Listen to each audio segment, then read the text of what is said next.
the best division in Arms Against Tyranny, and it's this one. Okay, this video is a part 2. The first one I've just released. You can check that video out. It's kind of outdated now compared to the old one, but it gives you the gist of why this is the best division. I'm going to talk about the mechanics of Arms Against Tyranny and the ones that have been introduced that's going to change the dynamics of this division, and we could just dig a little deeper in how we make the best possible division even better. Why is this the best? Well, you've not watched the first video. Go watch that video now. Go on. So this is the raw example. Soft attack heavy. It's got AA, got good organization. It's basically an all-rounder. Of course, there's loads of opportunities to improve this division and make it a lot better. We're going to go now through the changes in Arms Against Tyranny and talk about the individual tweaks we can make to make this division even better. Okay, let's talk about combat width changes. In short, what they've done is shifted the most optimal combat widths from in the 40s, which before it was 42, 44, around there, and shifted those ones into the 30s. Now, the 30s are slightly stronger than the 40s. I'm not going to spend too long on this because the difference is very, very small, but let's summarize. These are the combat widths. So you can see here, if you overstacked on mountains and marshes with a 5 combat width,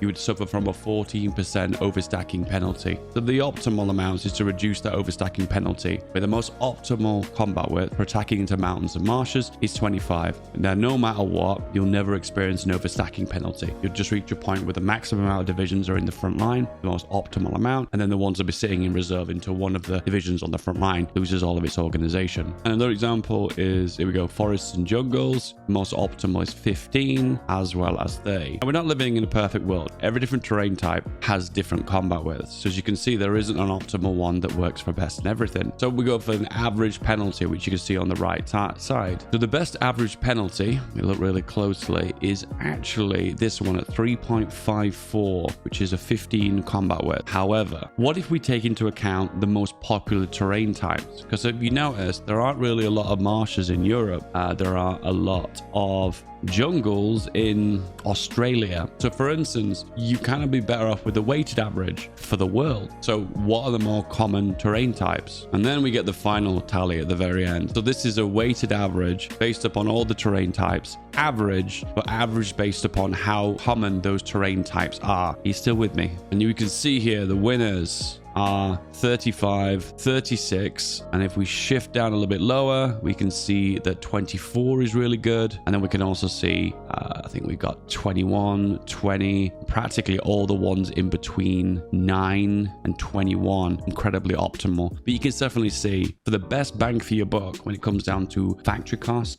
minimal penalty, and overall efficiency based on combat width penalties, the best combat widths at the moment so far, the meta is always changing, is 35 and 36. 35 and 36. Let's make that division size then. So we're going to add on extra battalions of infantry, extra battalions of artillery, and I think we end up with something roughly around, I'd say something like this. I suppose you could do something a little bit like this. So right now we've got 40 organization, which is still a juicy amount of org. HP is pretty decent. We've got a really juicy amount of armor. If you want to see the armor template, you can watch the previous video. I will enhance it on this one a little bit because it's made a few tweaks to how tank design works. But overall, we've got a 35 combat width here with some absolutely awesome stats. All right, so we've min-maxed now for combat width. And I'll say this again, if you're confused by anything in this video and you're angrily bashing your keyboard right now, like, what is this AA bullshit? Go watch the previous video. You've clearly not watched it. Educate yourself, bro. Do your homework. Do your research. Next up, one of the big changes in Arms Against Tyranny is the bottom tier is now locked out. So there's two main changes. Now you're limited with the overall combat width size. It doesn't make a lot of difference here because we've still managed to get the 35 optimal combat width regardless of unlocking these. So I wonder if this is going to change at some point. It kind of feels like that maybe the bottom two should be locked out of doctrines, not just the bottom line. I kind of like this change because it feels like progression. But if you research your doctrines, as you usually would do, and you get down a significant part, you get to this point. You can see this brigade size +1. I thought those was battalions, but I guess they're not. They're brigades now. Confusing. Anyway, all 4 of the doctrine trees have a certain point where you progress down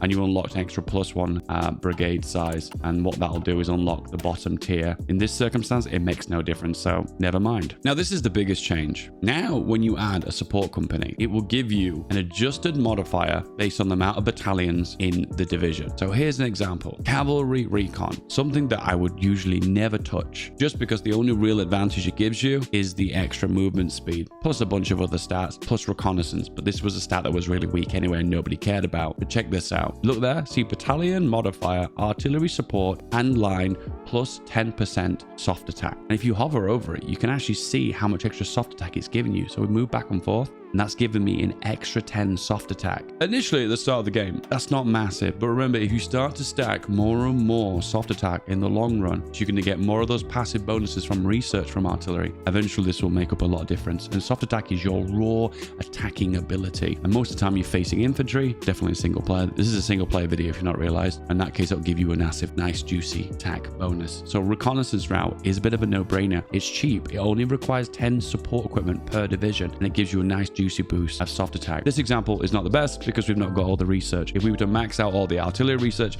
this 10% is going to go a lot further. As I mentioned before, this is mainly used for battle planning. This is a single player versus AI style division. So I would lean towards adding on maintenance companies. Maintenance companies do two things. It reduces attrition overall, so you lose less equipment, and plus you capture a little bit of enemy equipment as well. But retaining your existing equipment is the big win. So in this case, I still recommend maintenance companies. There's no fundamental big changes to them in Arms Against Tyranny though. As you can see, this gives us a boost to reliability, which will make a long run when it comes down to minimizing equipment losses. Next up, we have a big change, and this is the forbidden support company. The one I usually don't go for. It's more of a role play thing. The stats don't usually result in a big meaningful impact. It is field hospitals. So same thing it does before. It retains war support, it retains casualties, and it also reduces XP loss. All three of those are actually decent bonuses, but it's never really enough to be worthwhile for a field hospital to actually be added on. And they're quite expensive too. It's adding on additional 30 support equipment per division and 20 trucks per division. That's actually expensive compared to some of the other support equipment. Anyway, we're not here to bash about field hospitals. One of the new changes, it gives plus 10 HP for every infantry battalion, whether it's mobile infantry, motorized or mechanized, or regular infantry. And you can see the difference here is made. And if you hover over, you can actually see the bonus highlighted. Oh, I never even knew that. There we go. Look, highlighted. You see it's benefiting the artillery. Highlighted, it's benefiting the infantry, and that is giving you a juicy bonus of 30 HP. It could be stacked a little bit higher if you go for mass assault and go for one of the officer cores. We'll show that in a little bit anyway. More HP means less loss of the division strength in combat when it's suffering some losses. So just to recap, if you're not battle planning and you're going to be individually microing divisions, you can quite happily say no to these two. They still will benefit you, but if you're individually microing and attacking to better terrain types and optimizing your divisions overall, you can say no to these. But if you're a battle plan man, which I like to battle plan, I love that button. Magical button, make the AI move for you. Oh yeah. In this case, I'll go for these two. One of my favorite doctrine paths was Grand Battle Plan, and I really like to go down the right hand side. So let's go Grand Battle Plan, and I'll show you the reason why I go for it. The reason why I love it so much is it unlocks this officer core, logistical focus, reducing supply by 5%. 5's not a lot, but that means you get more divisions on the front line, therefore deal more firepower. The less consumption of fuel for Navy and Air Force is also spicy as well. Also, tip of the spear was really good. I feel like it's got a nerf now. It just increases special forces, where before it allowed you to do a naval invasion tech, but now that's kind of locked behind the doctrines for special forces. So I suppose you can get both now. Why not both? And then finally, the theater training. Everyone loves an ability to unlock the general traits quicker because it allows you to go for adaptable, which is one of the most OP general traits in the game. So anything that lets you get that quicker is a win. Hence the reason that's why I love Grand Battle Plan so much. You probably do get more breakthrough with mobile warfare, and you'll probably get more soft attack from superior firepower. However, for me, Grand Battle Plan is spicy because it gets you those awesome officer cores. We're talking about Arms Against Tyranny changes here, so why are we banging about doctrines? Well, this doctrine has changed. Infiltration Assault. Now, reduction of supply is awesome. Command power is a bit of a meh, but look at this one. So now Cavalry Recon, only Cavalry Recon, gives a bonus to soft attack specifically for leg infantry. It's a bit of a bizarre one, this one. So it kind of incentivizes infantry-based armies as a part of a grand battle plan. So therefore, if I was to unlock this now, which I am going to do, now if I go back to the division, now it's benefiting your regular artillery battalions, giving us 10% soft attack bonus, but it's also benefiting soft attack bonus for every battalion of leg infantry. So giving you a further bigger bonus. If I remove that and then add it on, we're now gaining an extra 14 soft attacks, so from 10 to 14. Once again, when you research more technologies for passive bonuses for soft attack, as well as stack the infantry equipment, as well as the artillery bonuses, these ones will go up significantly because it's percentage amount. So if the base amount is lower, therefore you get more bang for your buck. Does that make sense? This isn't a biggie, but I didn't talk about this in the previous video, so I just want to cover it again. This is the division I previously showed, and one of the advantages of this division is that it allows you to have a decent amount of hardness, armor, as well as anti-air, so you don't need to add anti-air onto the infantry. But what I forgot to mention was that you could add on extra soft attack potential. So it was cost effective before, but now we've got the potential to add on extra machine guns and additional machine guns on the side, so machine gun turrets as well as additional machine guns. This will increase the amount of soft attack on this tank by additional plus 10. And what you want to look for in the Myos is the ones that improved armor technology. Can you see that? Plus speed and reliability. Armor technology means all tanks, light, mediums, and heavies, super heavies, whatever, and the variants of them are improved, not just one certain kind of tank. So for example, you wouldn't want to go for this one, which is man, because it gives only medium tank equipment. So only medium tanks will take advantage of this bonus, which it doesn't specifically mention tank variants of medium. It just mentions only medium tanks. However, if you go for the fast tank designer, you can see here that this is armor technology, so this benefits everything. You tend to find the bonuses that are kind of more broad don't tend to be as good, but overall, this is the path you want to go down. This benefits all your tanks. This adds more flexibility if you think about it, because this tank designer will benefit you if you wanted to change from, I don't know, tank variant maybe into heavy tanks, for instance, because this will benefit you as well. It's just a nice to know, really. But however, take into account that when you do go for this one, though, you will lose a little bit of armor and reliability for speed. I don't think that's a worth the trade at the moment, but if you wanted to build more funding for this company, that's worthwhile. You can see here, just by adding on a battalion, you're adding a significant amount of soft attack as well now, because there's loads of machine guns on these AA tanks. Just imagine these tanks get into the front line and shoot machine guns all the way around them. Then they can mount themselves on a hill with their AA gun and shoot down planes as well. Best of both, right? Dave is not a fan of engineers. You probably heard this a million times before. How I'm not against engineers completely, but they have been significantly nerfed than they were before. So now you would normally gain 10 entrenchment for engineers. You only gain 4.2 due to its scales based on the amount of battalions of leg infantry. So you're not gaining as much, but you'll still take advantage of all of the bonuses you will get for engineers. You can see those bonuses now. Fort, river attack, amphibious. Amphibious is a big one. However, amphibious is not as high as it used to be. It used to be 25%. Now it's only 15. But you can see they are focused towards movement speed and defense. And if the division is attacking, I don't think these are as beneficial, and engineers are a little bit more expensive compared to some of the other support companies, hence the reason why I lean towards them. Hey, listen, you do you, okay? If it's not for you, don't do it. However, there is a variant of engineers now called pioneers. How do you get pioneers, you say? Well, you need to unlock your special forces doctrine, and it is locked behind the second marine doctrine. So you're gonna have to get a reason to actually get naval XP. You can't just ignore naval XP, guys. You need it. So the first one gives you naval capacity cap +5, which was the kind of old tip of the spear. And then you've got the option here between a pioneer that gives a bonus to attack into jungles. Very niche, however useful if you're, let's say, in South America, for instance, or it could be useful if think of somewhere else in the world that's got jungles, maybe the Central Africa, maybe. Alternatively, you've got pioneers that give an amphibious attack, giving you plus 20% movement speed and attack speed, which is kind of the equivalent of what kind of an engineer gave in the olden days. Now, alternatively, they're not your only choices, because these are the new support companies. You've got the option for rangers, which gives you a movement and attack bonus into mountains. Mountains are the hardest crack in Hearts of Iron 4. You gain a bonus into attacking mountains. That's a win-win situation. Alternatively, you can get a snow guy. Honestly, hand on heart, I don't know why you'd ever go for a ranger's snow guy. A bonus that only really helps you half of the year, when in most cases, I don't know. I'm mixed on this one, guys. Maybe I like the idea of something that only works in certain times of the year, but the problem with it is that if it's not being used as frequently, what's the point? Anyway, let's go for pioneers.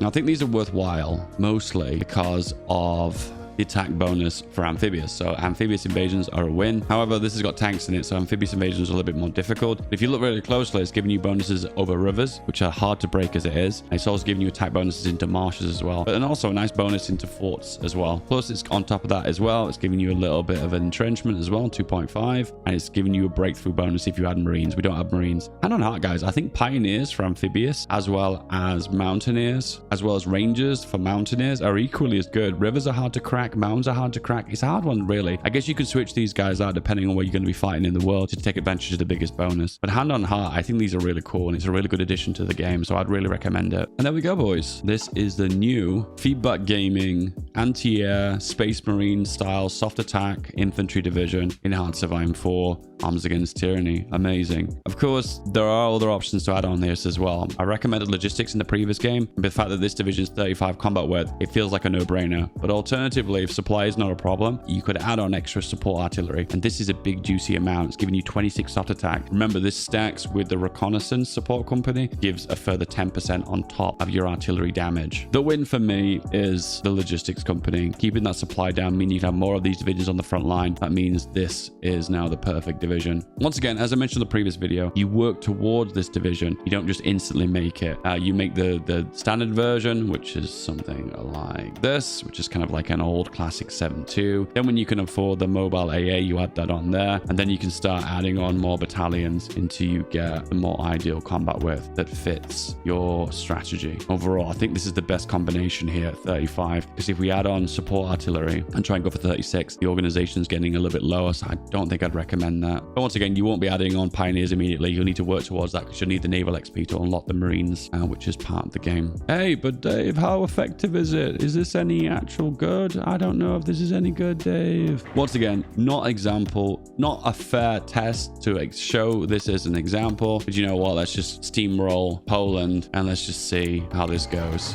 And as you can see, off they go. The potential to add more soft attack in Arms Against Tyranny now is massive, and you have the option to do considerably more damage. As you can see, they're struggling to penetrate you with the armor, plus you've got AA to knock out of the planes as well, plus you're taking advantage of the most possible amount of soft attack, and you've got bonuses of different terrain types as well. It is the best of the best, and this is not even at its full potential too, because I don't have any of the research done other than the bare essentials you get at the very start of the game. Overall, I think soft attack stacking is the win in Hearts of Iron 4, and definitely adding on extra machine guns onto the AA tank is definitely a win as well. And plus, with the ability to expand that with Miles as well even further, is going to take you to the whole new level. Hey, do you enjoy this kind of content? You want to see more Arms Against Tyranny? Why don't you think about becoming a patron and get access to the early access for these kind of videos on my Patreon? The link is in the description below. Just give me $2 or $3 a month and I will reward you with more content. I love you, bro. Thank you so much for supporting me. I love you. I'll see you soon.